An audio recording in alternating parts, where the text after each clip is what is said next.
You are now listening to The Unwavering, the movement dedicated to educating and empowering the brave men and women who have or are still serving our great nation.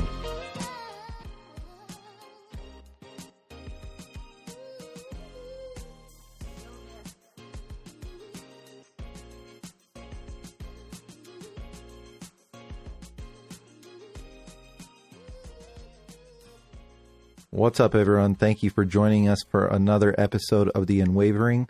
Before we begin today's episode, I just want to say thank you to all of you who are currently serving on active duty, those of you who have served in the past, and those of you who are still in the active reserves. We truly appreciate what you guys do for us, and it's honestly an honor to be able to be here and share this information with you guys, and hopefully you find something throughout one of these episodes that helps you or your family members. With that being said, I'd like to go ahead and hand the mic over to my friend Amanda and let her introduce herself. Hey guys, I'm Staff Sergeant Easton, also known as Amanda. I just hit 11 years in the Marine Corps. I'm currently a career planner of 4821, stationed at Quantico, Virginia, and I was previously a motor T operator. Thank you, number one, for being part of this and wanting to help people out. I know a lot of our previous episodes have really been dedicated towards helping people who are already out or planning to get out, but we definitely want to talk to those people who want to stay in. So today's episode, we really want to focus on those guys who are trying to stay in the military, the Marine Corps specifically. You know, what steps can they take to ensure that they do 20 or 30 plus years and not only are successful in the military, but set themselves up for the future? When you started off, you were motor T. How do you transition from either motor T or avionics, whatever your specialty is, into becoming a career planner? What's that like? So I didn't have a choice. I got injured in 2010 in Afghanistan, so I was either medically separated or change my job. But when it comes to doing a lateral move in the Marine Corps, there has to be an MOS that's directed by Headquarters Marine Corps. So it's a HDLD, high demand, low density MOS. And then the individual has to meet the criteria that falls within that MOS. And then they also have to be screened by a senior enlisted inside that field.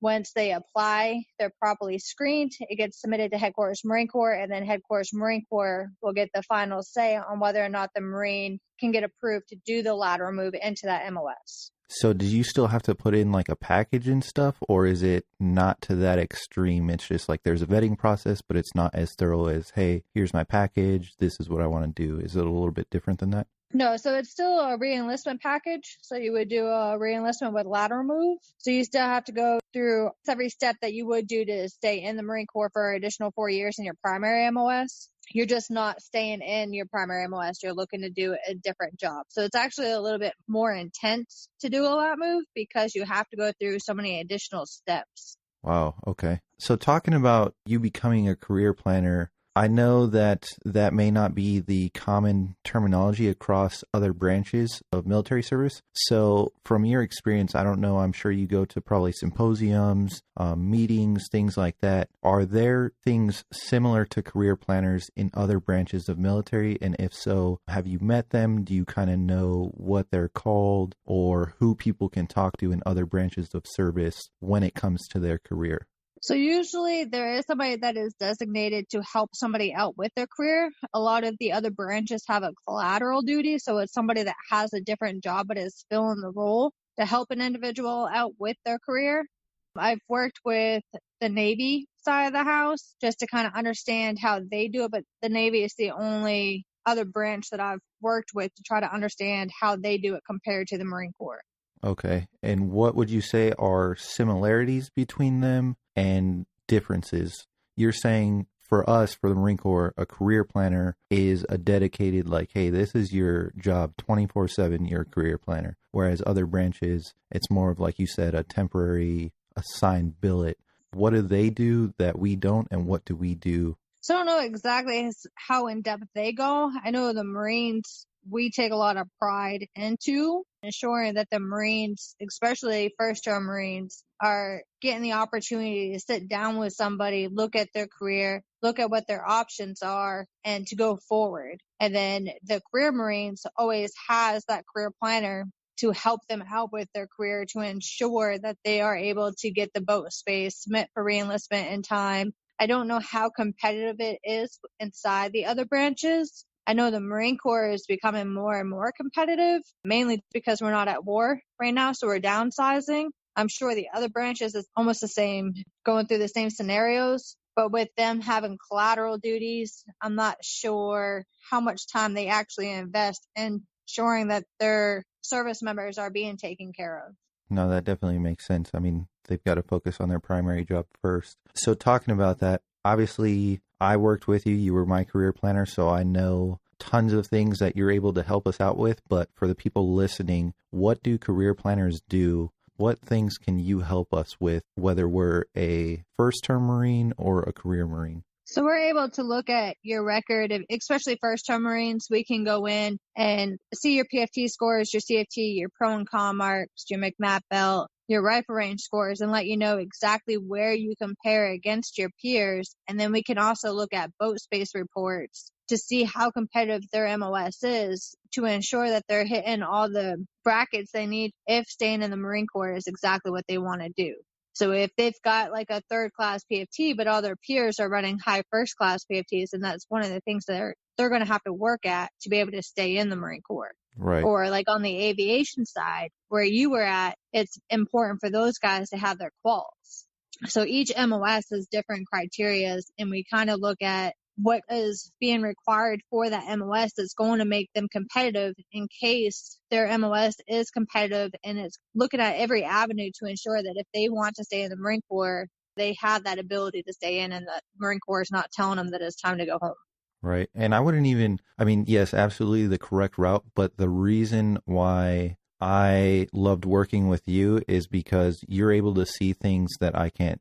You are trained to gather all of this material and say, hey, in comparison to your peers, if you really want to make this a career, these are the areas that you need to put out a little bit more if you want to remain competitive. By the way, if you go to this duty assignment versus this one, it's going to help you 10 years down the road. So I think for me, the greatest thing working with a career planner was the fact that you guys were able to strategize and help me plan my career and the decisions that I made far before I even knew that they were important. Obviously, you spent more time in the Marine Corps than I did. So you telling me like, hey, if you want to make this a career, B billets are important. All these different things. I mean, I kind of knew because I was already in for 8 years. But for those first-term Marines, I remember my first career planner, he didn't really do a good job of helping with that. And that's one thing that I regret now. But luckily, I had other people to guide me. And so for me, it was like, hey, if you really want to stick in aviation, you want to go to this duty assignment because that for aviation, that's kind of going to be the pinnacle for you. And so sure enough, I ended up doing that. And now that I'm a civilian, it opened up a tremendous amount of doors for me. So I'm glad that I had those people in my life, but I'm glad that, like you said, the Marine Corps is really focused on having career planners who are dedicated solely to that purpose. It's not just a temporary billet for you. You're doing this around the clock. So we kind of talked about, you helping people stay in and things like that. But I know there are other things that you can help us with. I remember when I talked to you and I said, hey, when I re-enlisted, they promised me a bonus for staying in the CH-53 community. Again, my first career planner failed to include all that in my package. So there's more things than just the career planning aspect. I mean, if there's things that come down to your contract, things like that, you can help us with those things as well, right? I mean, I'm not saying, you can promise us 20,000 or 50,000. That's not what I'm saying at all. But when it comes to duty assignments, locations, B billets, signing bonuses, things like that, you're involved in those aspects as well, correct? Absolutely. So every year a retention guideline comes out, and the retention guideline gives us all the guidance for that fiscal year when we can submit. And then shortly after that, a bonus message will be released. And inside that bonus message is the criteria that we follow, and then look at the individual's MOS. If for aviation side, we look at the ASM quals to ensure that they rate it. And we look at everything. And then there's multiple steps that also go into play. So Headquarters Marine Corps will also look at everything. The monitor will look at everything to ensure that once we put in saying that an individual rates a bonus, we've got multiple eyes looking at that package to ensure that that individual does rate the bonus, or if somebody leaves it out and it doesn't get caught and then later on it gets caught, an individual can do a BCNR request, and as long as they met all the criteria, they can get that bonus back. Before we It go can on, take a long time. I apologize for interrupting. Before we go on, because these are acronyms that I'm sure lots of people have no idea. So you said that's called a what? A BCNR? BCNR. So it's a Board of Correction of Naval Records. And an individual can just Google BCNR USMC and it will give all the forms and the steps on how to submit whatever they're fighting for, whether it's a bonus or something else. And then there will be a board that will actually sit and vote and decide whether or not that member rates whatever they're applying for. Get it right the first time, guys. Make sure you sit down with your career planner, and if they promise you something, don't believe it unless it's in writing. All right?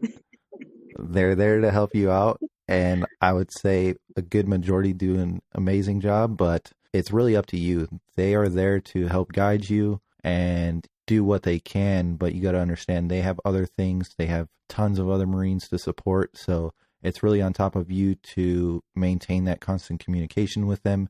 And honestly, if you want to have a solid career, you need to build like strong relationships with your career planner. Make sure you're close with them. Make sure you're constantly in the loop as to new things that are going on, changes in the Marine Corps, in the military in general. Like Eason said, the military is downsizing. Unless something happens, it's only going to get more and more competitive. So the more that you talk to your career planners and you say, hey, how are things looking? You know, what do I have to do to stay competitive? Those things are going to help you out.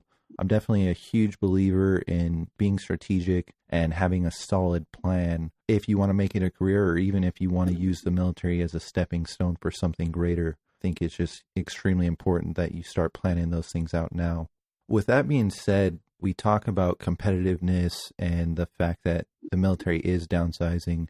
If you are looking at various candidates for the same boat space, and for you listeners who don't go by boat spaces, what we're talking about is, for me being avionics technician, there's only so many allocations for that job from my community, the CH-53 community. So say this is a random number, but let's just say there's, 100 spaces for reenlistment that are open. That means if 150 or 200 people try to reenlist, only 100 of them are going to get a spot. So it's going to be the most competitive ones that get accepted. So Eason, from your understanding and your experience, what do you guys look at that makes people competitive? We talked about PFT scores and physical fitness, but what about things like education? Are there other things that you guys take into account? You're looking at the entire Marines record. I mean, definitely education is going to help. The Marine Corps actually just came out, I believe it was a memorandum where a Marine can actually submit an AA form if they have a bachelor's degree, and they will actually get an additional MOS now. So it will show up for a career Marine or a sergeant or above, it will show up on their master brief sheet that they now hold at 8015 MOS, and that just shows that they have a bachelor's degree. Education definitely is important. Having additional MOSs underneath your belt is going to make you more competitive on your master brief sheet when you're up against your peers. High PFT, CFT, doing your annual training, ensuring that you're not getting any kind of negative paperwork.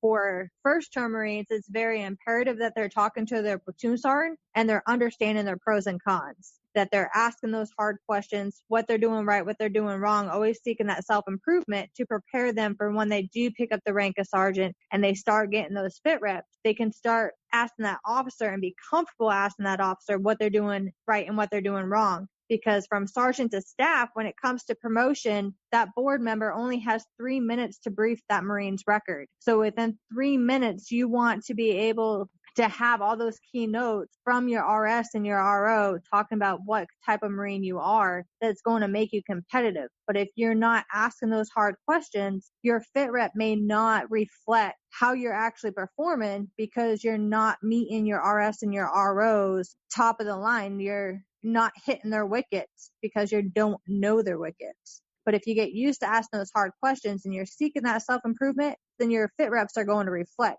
And then for those junior Marines, the pros and cons are going to reflect. Right. And I think that's really important that you say that, because the RS and the RO, for those of you guys who don't know, so it's going to be your direct officer in charge. So for us, I would call it an OIC. I don't know about ground psych. So for me, it would have been my OIC, which most of the time would be a captain. And then my RS would be someone who was in charge of the maintenance department. So often major, maybe a little bit higher. It just really depends on where you're located and kind of the staffing that you have available. But those officers, like Ethan said, it's really important that you understand their criteria. Just because you were attached to one unit and you transfer to a new unit, your RS and RO at each unit, they're going to grade you differently. And I remember this specifically because I remember when I had just picked up sergeant, it was right at a time where I was getting ready to transition from my second unit to my third unit. So during that time,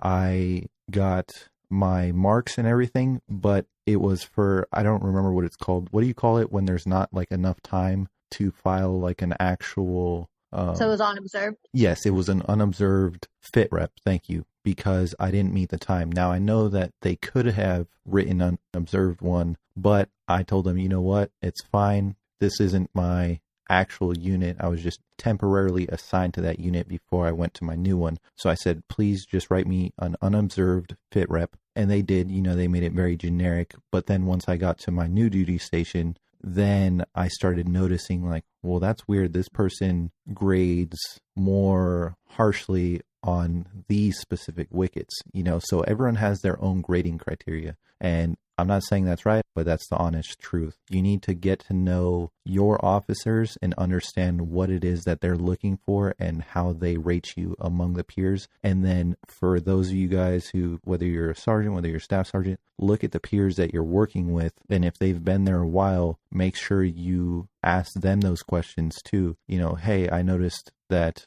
the captain rated you the number one in our shop. What is it that you're doing right? Ask these questions and become more familiar with their grading criteria, because that's what's really going to help you understand and plan for the future, in my opinion. Would you say the same thing? Oh, absolutely. But it's definitely important too that you read their comments. Some of these officers get really busy. I've heard of people having different people's comments inside their fit reps. Like it will say a different Marine's names. So you definitely want to make sure that you're reading those comments. You're looking for those red daggers, anything that will stick out to the board that may say that you're not ready to be promoted yet. And if you do have those red daggers, you're asking those questions, because no one's going to care more about your career except for you. So as long as you are proactive inside your fit reps and you're asking those questions, you're going to get taken care of. And when you say red daggers, I'm assuming we're talking about velvet daggers, right? Like Correct. Hey, this person is a good Marine, but like those types. Yeah, exactly.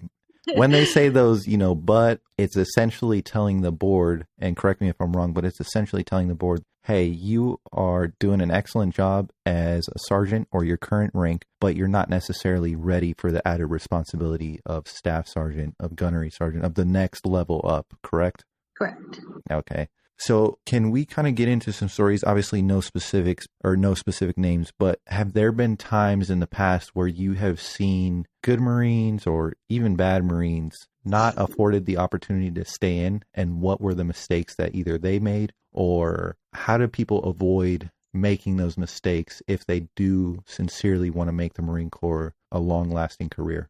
So the only time I've really seen good Marines have to get out is if they've got some kind of jeopardy inside their past on contract. So like adulteries, DUI, those are really hard ones to overcome, especially right now because we are so competitive. You could be a stellar Marine, but if you get caught drinking and driving or adultery or even stealing, those are some of the biggest no-nos because of our honor, courage, and commitment. Anything that's going to violate our core values is pretty much going to be a deal breaker. I have seen some Marines be able to stay in that's had BCP on contract, but that was probably about 4 years ago when it wasn't as competitive. But within the last couple of years, if you've got jeopardy on contract, it's been really difficult for those individuals, no matter how stellar their contract has been up to that point, to be able to stay in. Okay. And talking about BCP, this is just a random question for me. BCP, from my understanding, it has to do with your weight. So sometimes it's if you're overweight they tried to put me on BCP. And again, this is personal. They tried to put me on BCP because they said I was underweight. Is that a real thing? Like, is that legit? It is because of load bearing. So if you were attached to like an infantry unit and you're underweight, your body may not be able to hold that load for an extensive period of time out on a hike. That is so crazy to me. So, okay, like my specific situation, obviously I wasn't on ground side, but I was first class, PFT, CFT. I was up in like the top 5%. So can they still put me into BCP even though like I'm showing, hey, I'm capable and I can perform at this weight? Like, is that a serious? Because technically they could. Yeah, I had this gunny. Like I went up to S4 and he was just reaming me. He was just like, oh, you're underweight. Like, you know what? Go get your step into see up here. And I'm like, wait, is this guy like messing with me or is he dead serious? And no, the dude was dead serious. Like he really wanted to put me on BCP for being underweight. And I'm like, dude, if you saw how much I ate, like I'm telling you, I'm doing everything I can. I'm working out, I'm eating, and it's just not working, you know? So that was just, again, side note, personal question. But so you're saying now for people who are over their weight, it's probably not going to be good for them, right? Like it's going to be difficult to have BCP on contract and be able to stay in. For career Marines, it may be a little bit different, but those first term Marines, it's getting so competitive now that it's getting hard. I do want to talk about that because I don't know how much times have changed since I was a first term Marine or since you were a first term Marine, but I know that when I was in, there were significant advantages to being a first term Marine. You know, choosing your duty station, different things like that. Do some of those things still apply? And what is the significance of being a first term Marine, meaning you're going to re-enlist for the first time? Why is that so important? So when you're looking at the Marine Corps structure, we're the biggest on the bottom. We've got a lot of PFCs, we've got a lot of Lance Corporals, we've got a lot of Corporals. But as you go up in rank, it gets smaller and smaller. So for first-term Marines, it's imperative. I encourage all first-term Marines to submit a reenlistment package, whether they plan to stay in or get out, because it is getting so competitive. So this year there was a little bit over 4,000 boat spaces. And if you think about the hard numbers, there's probably about 40,000 to 50,000 Marines that join the Marine Corps each year. So that's one fiscal year. So if you're looking at about 50,000 Marines competing for, let's just say 6,000 boat spaces, that's a lot of Marines that are getting told to go home. That is if everybody's crazy. Submitted. So I always encourage, it doesn't matter if they're tier 1, tier 2, tier 3, tier 4, to submit a package. And then if they do get that opportunity to re-enlist, make that determination on the back end instead of waiting too long and then they don't have that opportunity.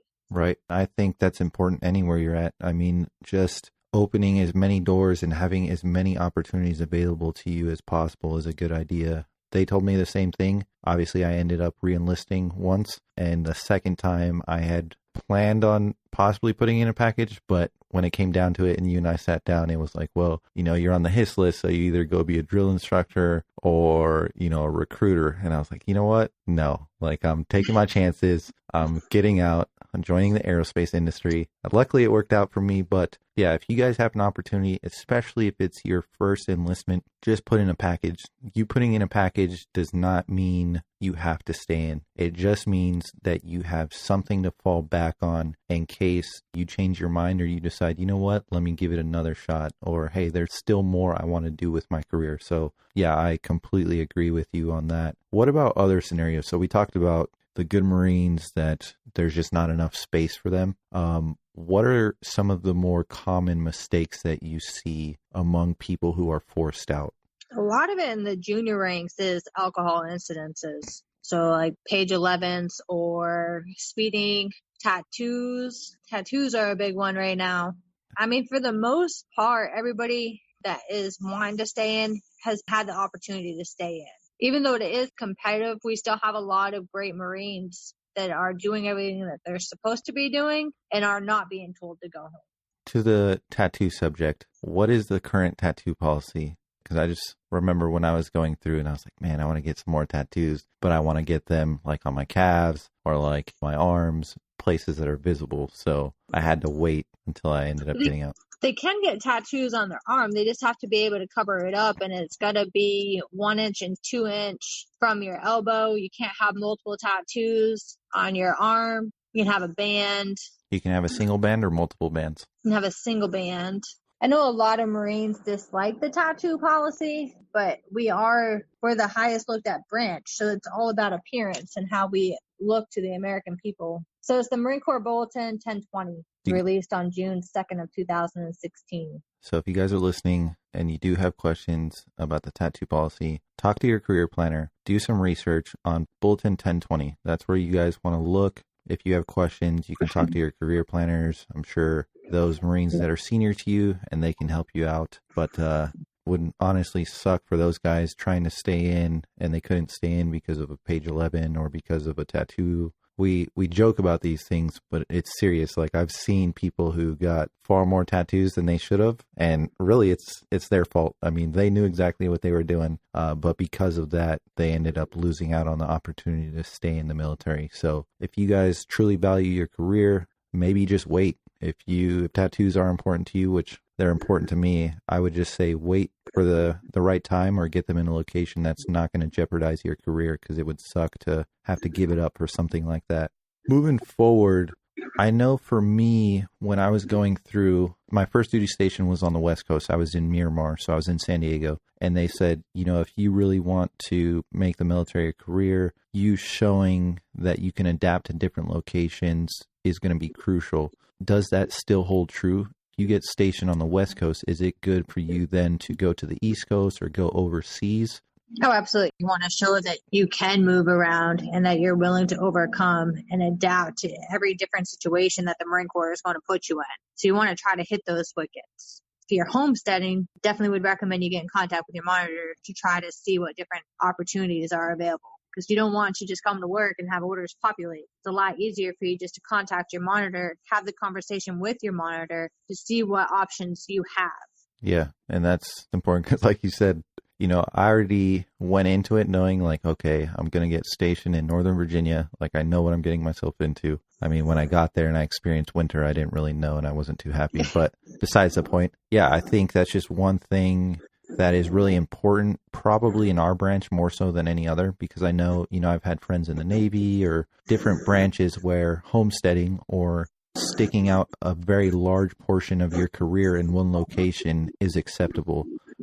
The Marine Corps truly values, at least from what I've seen, those people who can adapt and show the whole Marine concept. If you send me here, I'm not going to complain. I'm going to get the mission accomplished. So that's crucial. But let's say you get orders to a location and for whatever reason, it's like, you know what, that's either not the duty station for me, or say I have family needs or something like that. Can you, along with the monitor, help us change the duty station if there's enough time in advance? Is that a bad thing when it comes to our career?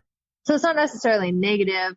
It definitely depends on the situation. So if there's a family situation, then yes, the career planner can submit a naval message requesting a modification or a change of duty station. But for the most part, if the monitor is cutting those orders, they're usually going to stay, especially for career Marines. First-time Marines, they get that duty station incentive, so wherever they're getting orders to should be to where they want to go.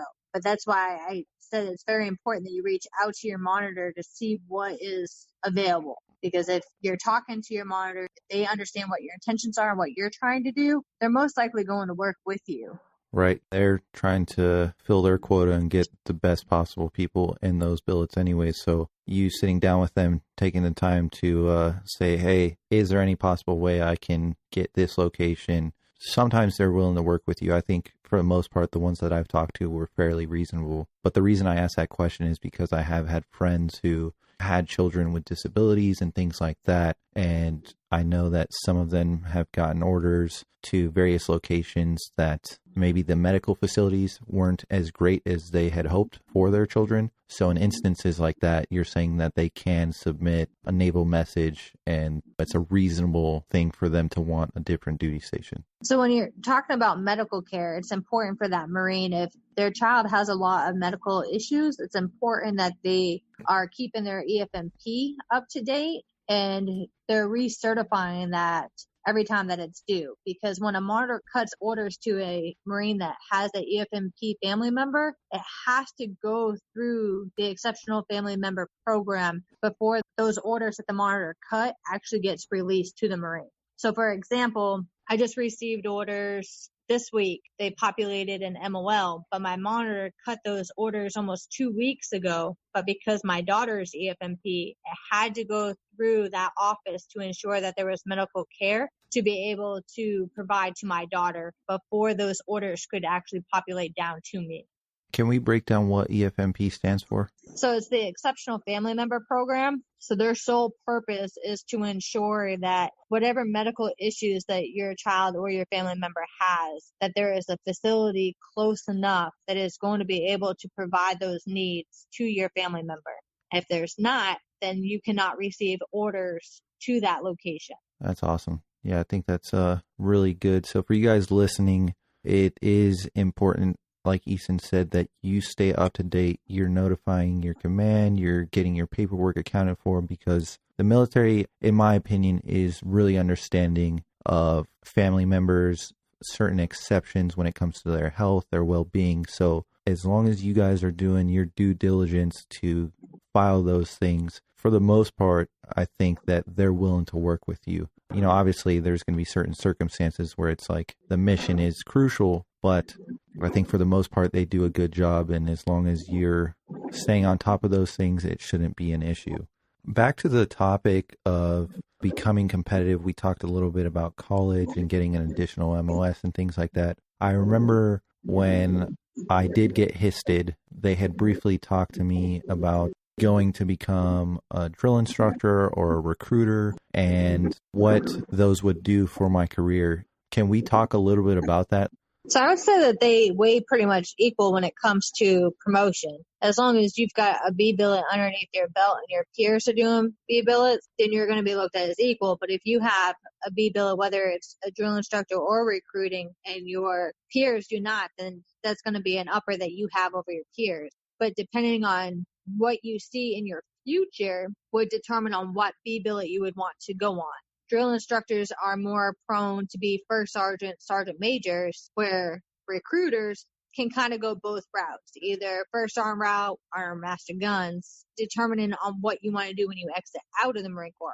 Because recruiting is going to teach you those selling skills, communication skills, presentation skills, where drill instructor, you're running around and you're focusing on time management and different avenues. So really just look into your future to figure out, where do you see your future going?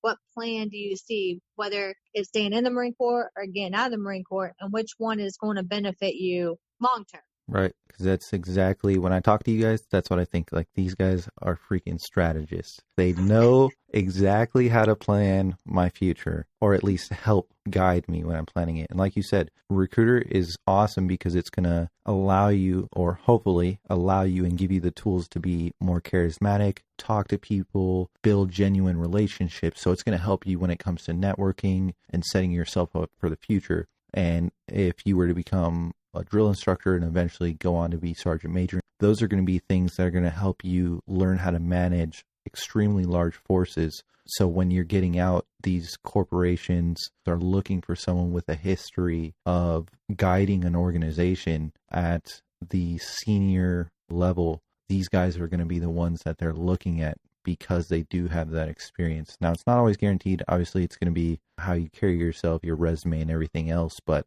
I think, like you said, there's pros and cons to each. It really just depends on where you see yourself in the future and taking the time to sit down with someone right now. So that being the career planner or a monitor and saying, hey, this is kind of my plan for the future. What do I do? So I'm glad that you mentioned that. Another question that I wanted to ask you is, are there any new changes, any new MAR admins or anything that have just came out recently or have been in talks to come out recently that you think are important for people trying to make the military career to know and understand? So the only thing that's really come out is the memorandum for any individuals that has a bachelor's degree to add the 8015 to their service record. But for our admins, probably the biggest ones that you would want to pay attention to around this time is the MECEP ECP to see when the boards are, if they're looking to go from enlisted to officer side. Okay. Obviously, that's a completely different topic, and if we had more time, I'm sure we could talk about that, but we are coming towards the end of this episode, unfortunately. With that being said, I really want to just open it up to you for a few minutes and see, when it comes to those guys who want to make the Marine Corps a career, what advice do you give them? If you were standing in their shoes, what would you tell them when it comes to being strategic and planning their future? Time in the Marine Corps goes by quick, but each contract, you have to kind of reevaluate everything, especially if you're married, because it's not just about you. It's a family decision. So I always recommend doing a pro and con list of multiple different decisions because you want to know what all your options are. The Marine Corps is great. I absolutely love the Marine Corps. The Marine Corps has been great to my family. But the Marine Corps, you don't always know if it's going to be there for you. So you have to have backup plans. You have to have different options. To make the Marine Corps a career, you've got to give it 110%. You've got to be able to go in and live your best life inside that job. You want to be able to go in and be happy and make sure that you're taking care of those Marines. If you're not performing, then you're letting the entire organization down. But if you're going in there and you're giving 110% and you know you're taking care of the Marines, then the organization's going to take care of you. I 100% agree with that. My 8 years, I would not trade them for anything in the world. They set me up for everything that I could have possibly wanted in the future, and even more, honestly. Again, it just comes down to what you want. The Marine Corps is the greatest organization that I've ever been a part of, and I'm sure she would say the same thing. Thank you so much for taking the time to sit down with us today. If you guys have questions, definitely talk to your career planners, and hopefully they will take as good of care of you as Eason did for me. Thanks for listening to The Unwavering.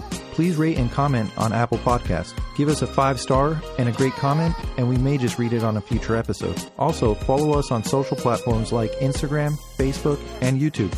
Be sure to check back with us next week.